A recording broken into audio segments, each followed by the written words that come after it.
It's currently reading week for most universities in Britain, in addition to the Chinese New Year and New Year earlier this week. Most have decided to spend their time out of the house traveling, or sightseeing as far as what I've seen on my Instagram, at least. Unlike these folks, I have spent almost every single day indoors. Doing what? Scrolling through social media and checking what others are up to outdoors. Well, it had started before reading week even started.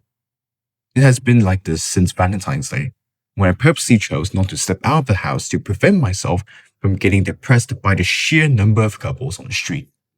Days started to feel indifferent. Surfing through social media, daily calls with my girlfriend, and occasionally those with my family became the only interesting things that were happening in my life, as the rest of the time was filled with mundane survival activities. Gladly, though, a couple of good mates and I had managed to schedule a hangout earlier on this afternoon to walk around Holland Park, and we ended up walking all the way to Notting Hill, up Portobello Street, and to Bayswater afterwards.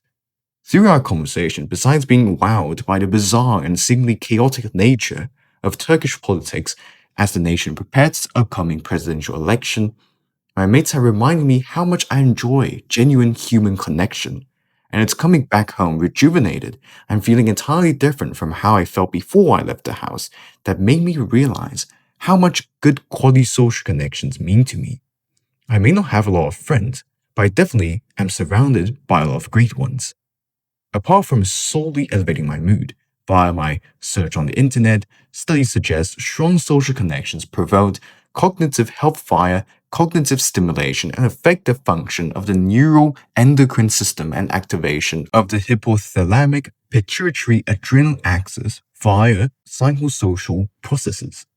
Concurrently, on the other hand, poor social connections was viewed as one of the contributing factors for cognitive decline and should be considered alongside other risk factors.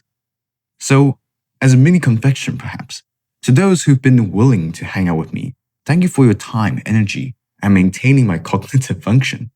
My healthy brain at the old age of 80 would remember and be grateful for all of you. Without you, my life would not be nearly as interesting or worth living for. Thank you to all of you.